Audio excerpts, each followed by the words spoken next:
ഈ പ്രാവശ്യത്തെ ചെറിയ പെരുന്നാളിന് ഒമാനിൽ 9 ദിവസമാണ് അവധി കിട്ടിയത്. ഈ അവധിയിൽ ഞങ്ങൾ പോകാൻ തീരുമാനിച്ചത് വാദി സുമൂത്തിലേക്കാണ്. വാദി സുമൂത്ത് മസ്കറ്റിൽ നിന്നും ഏകദേശം 2 മണിക്കൂർ യാത്ര, 170 കിലോമീറ്റർ ദൂരം. ഞങ്ങൾ മസ്കറ്റ് വിട്ടപ്പോഴേക്കും നന്നായി വൈകിയിരുന്നു. ഏതാണ്ട് 12 മണി കഴിഞ്ഞു. നല്ല ചൂടുമുണ്ട്. നോമ്പ് കഴിയാൻ നോക്കിയിരിക്കുകയായിരുന്നു തോന്നുന്നു സൂര്യൻ. കാരണം കഴിഞ്ഞ ദിവസം വരെ ഏകദേശം 27 ഡിഗ്രി മുതൽ 31 ഡിഗ്രിക്ക് ഇടയിലൊക്കെ ആയിരുന്നു ചൂട്. എന്നാൽ പെരുന്നാൾ അങ്ങ് കഴിഞ്ഞതും ചൂടങ്ങ് പെട്ടെന്ന് കൂടി. ഇപ്പോൾ 37 മുതൽ 38 ഡിഗ്രി ആയി ചൂട്. ചൂടൊക്കെ തുടങ്ങാനിരിക്കുന്നതല്ലേ ഉള്ളൂ. ഒക്ടോബർ പകുതി ആവണം ഇനിയൊരു തണുപ്പ് കാലത്തിന്. ഇബ്രയ്ക്ക് സമീപം വാദി സുമൂത്തിലേക്കുള്ള വഴിയിൽ പർവ്വതങ്ങളെ ചുരന്ന് 2 വലിയ ടണലുകളുണ്ട്. എല്ലാത്തരം വാഹനങ്ങളും കടന്നു പോകാൻ കഴിയുന്ന വഴിവെളിച്ചം കൊണ്ട് മനോഹരമാക്കുന്ന അതിഗംഭീരമായ 2 ടണലുകൾ. ടണലുകളിലൂടെയുള്ള മാക്സിമം സ്പീഡ് 90 km/h ആണ്. വാദി സുമൂത്തുള്ള ലൊക്കേഷൻ മാപ്പ് ഞാൻ ഡിസ്ക്രിപ്ഷനിൽ കൊടുക്കാം. കുറച്ചുകൂടി നേരത്തെ ഇറങ്ങുന്നതാണ് എപ്പോഴും നല്ലത്. വാദിയിൽ ഒരു കുളിയൊക്കെ കഴിഞ്ഞ് ഒരു 5 മണിക്ക് തിരിച്ചു പോകുന്നില്ലെങ്കിൽ വഴികൾ ഇരുണ്ടേക്കാം. വെട്ടവും വെളിച്ചവും ഒന്നും ഉൾവഴികളിൽ കാണില്ല. ഈ വഴി ഇനി ഏകദേശം ഒരു 30-35 കിലോമീറ്റർ കൂടി പോകണം. അധികം വേഗത്തിൽ പോകാൻ കഴിയാത്തതിനാൽ നല്ല സമയമെടുക്കും ഈ 30-35 കിലോമീറ്റർ കടക്കാൻ. ഇപ്പോൾ തന്നെ സമയം 2 മണിക്കടുത്തായി. ഭക്ഷണം കഴിച്ചിട്ട് മുന്നോട്ട് പോകാമെന്ന് തീരുമാനിച്ചു. അടുത്ത് കണ്ട തണലിൽ വണ്ടി ഒതുക്കി. ഇതൊരു ചെറിയ ഗ്രാമപ്രദേശമാണ്. പുറത്ത് ആളുകളെ ഒന്നും കാണുന്നില്ല. പായ വിരിച്ച് കുട്ടികളെയെല്ലാം നിലത്തിരുത്തി ഭക്ഷണം കൊടുത്തു. സ്റ്റെപ്പുകളിലും നിന്നുമൊക്കെയായി വേഗം ഭക്ഷണം കഴിച്ചു. കഴിച്ച സ്ഥലം നന്നായി വൃത്തിയാക്കി ഭക്ഷണത്തിൻ്റെ വേസ്റ്റ് ബോക്സിൽ നിക്ഷേപിച്ച് വീണ്ടും ഞങ്ങൾ യാത്ര തുടർന്നു.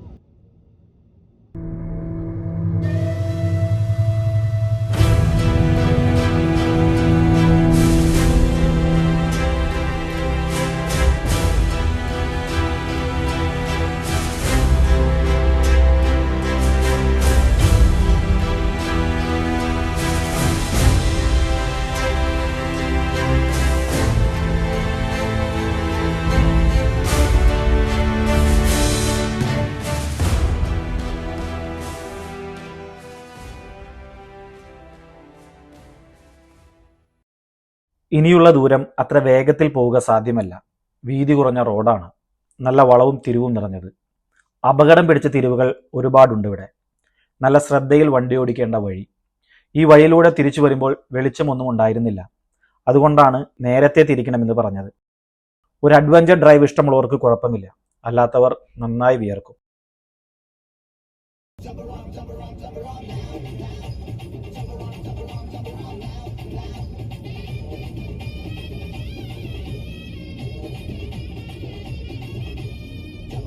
ഇവിടുത്തെ കാഴ്ചകൾ അതിമനോഹരമാണ്. വശങ്ങളിലായി കൃഷിയിടങ്ങൾ കാണാം. വെളുത്തുള്ളിയും സബോളയും ഒക്കെയാണ് ഇത്തരം ഭൂമിയിൽ കൃഷി ചെയ്ത് കണ്ടിട്ടുള്ളത്. പിന്നെ ഈത്തപ്പഴത്തോട്ടങ്ങൾ. ഈത്തപ്പഴത്തോട്ടങ്ങൾക്ക് നന്നായി വെള്ളം നനച്ചു കൊടുക്കുന്നത് കാണാം. പലയിടങ്ങളിലും പ്രത്യേക ജലസേചന സംവിധാനങ്ങൾ തന്നെയുണ്ട്.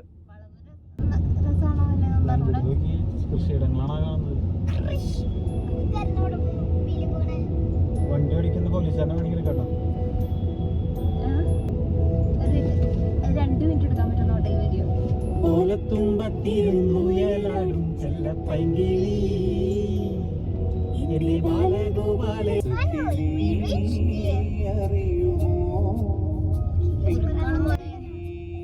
അങ്ങനെ ഏകദേശം 3 മണിക്കൂറിലധികം ഡ്രൈവ് ചെയ്ത് വാദി സുമൂത്തിലെത്തി. 2 മണിക്കൂറാണ് ഗൂഗിൾ പറയുന്നതെങ്കിലും അതിൽ കൂടുതൽ സമയം വേണ്ടിവരും.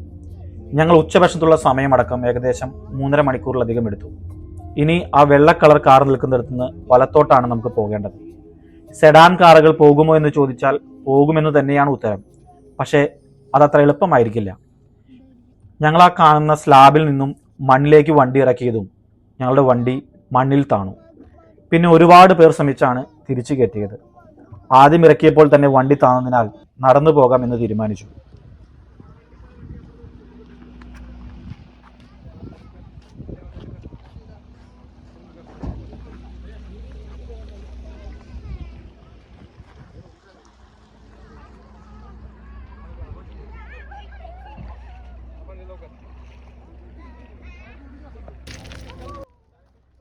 ഒരു 1.5 കിലോമീറ്റർ നടക്കാനുണ്ട്.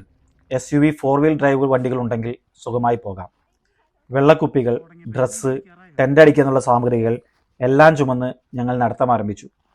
ഞങ്ങളെ കൂടാതെ നല്ലൊരു ജനം നടത്തം തുടങ്ങിയിട്ടുണ്ട്. അവരോടൊപ്പം ഞങ്ങളും ചേർന്നു. നടത്തം അത്ര എളുപ്പമല്ല കേട്ടോ.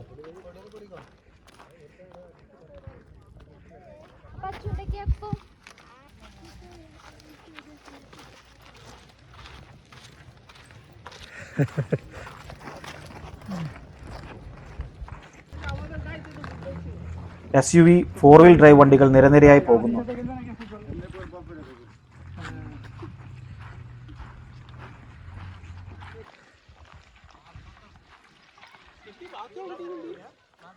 ബാക്കിയുള്ളവര് എന്തേ പതുക്കെ വരണുള്ളൂ.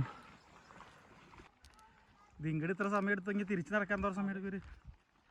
അങ്ങനെ ഞങ്ങൾ എത്തി. ആദ്യം കണ്ട ഷെയ്ഡ് ഹട്ട്സിൽ ഞങ്ങൾ ബാണ്ടക്കെട്ടുകൾ ഇറക്കി വെച്ച് ഒന്നിരുന്നു.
നല്ല ജനമുണ്ട്.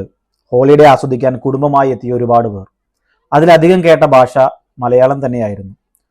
ചുറ്റും ഒന്ന് ക്യാമറയിലൊക്കെ പകർത്തി നേരെ വെള്ളത്തിലേക്ക് എടുത്തു ചാടി. സത്യം പറഞ്ഞാൽ വെള്ളം അത്ര നല്ലതൊന്നുമല്ല. നല്ല വെള്ളം ആസ്വദിക്കണമെങ്കിൽ മധ്യഭാഗത്തേക്ക് പോകണം. അവിടെ ചിലയിടങ്ങൾ 6 അടിക്ക് മുകളിൽ താഴ്ചയുമുണ്ട്. നീന്തൽ അറിയില്ലെങ്കിൽ അതൊട്ടും റെക്കമെൻഡഡ് അല്ല.